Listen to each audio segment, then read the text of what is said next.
I was still holding the cake when my phone vibrated in my pocket. Not loudly, just enough to feel it. The candles were already melting, wax dripping like slow tears down white frosting. Everyone was watching her, waiting for the wish. My wife leaned forward, smiling that practiced smile, the one she used in public. The one that never quite reached her eyes anymore. "Make a wish, darling," I said. My voice didn't shake. Inside, something cracked. She didn't hesitate. Didn't even look at me. "Never to touch you again." She blew out the candles.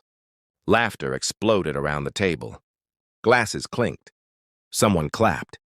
She waved it off like a comedian after a punchline. "Don't be petty," she said lightly. "It's just a joke." I smiled. Then I felt the phone vibrate again, and this time I knew exactly what it was. I stepped out of the room quietly. No one noticed.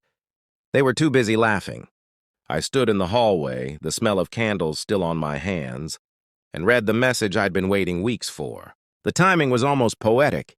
When I came back 5 minutes later, I was holding something very different. And everyone froze. It didn't start with the joke. The joke was just confirmation. It started weeks earlier with silence, with her phone face down on the table, with late nights explained too quickly, with a laugh she used to save for me suddenly spent elsewhere. I told myself I was paranoid. Men always do. It's easier to doubt yourself than accept you've been replaced while still married. Then there was the night she came home smelling different. Not perfume, not alcohol.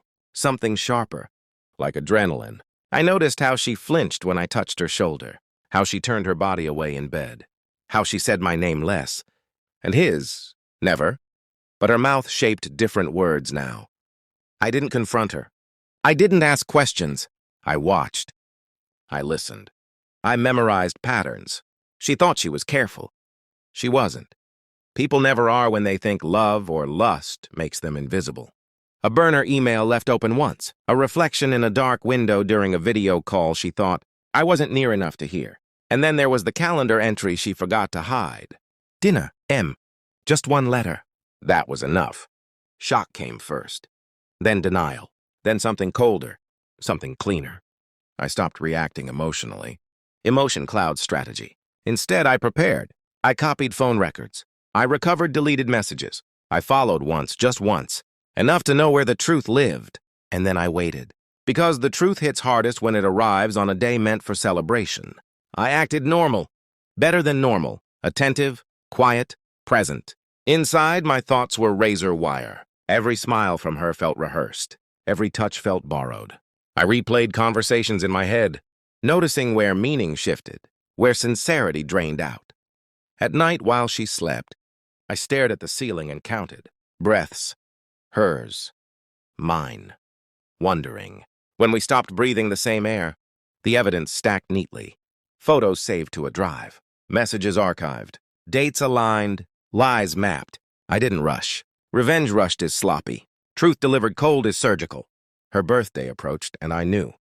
I knew that was the day. Because people drop their guard when they feel adored. I ordered the cake myself. White frosting. Red candles. Simple.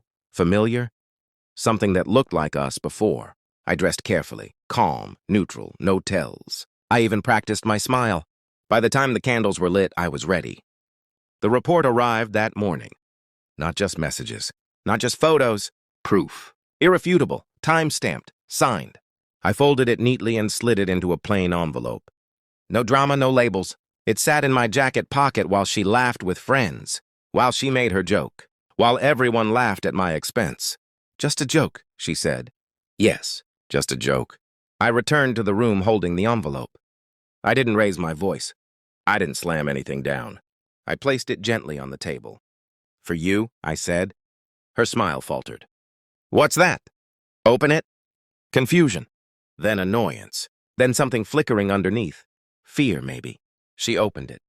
Silence fell fast. Her eyes moved. Lines scanned. Color drained. She looked up at me, mouth opening, closing. No sound came out. Around us, people shifted uncomfortably. Someone asked what it was. No one answered. I leaned in slightly. Don't be petty, I said softly. It's just the truth.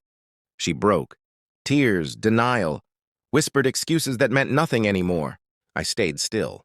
Control is louder than rage. I didn't explain. I didn't defend myself. I didn't raise my voice. I let the paper do the talking. I let her unravel in front of everyone who thought she was untouchable. Then I took off my ring and set it beside the cake. "I hope your wish comes true," I said. I walked out.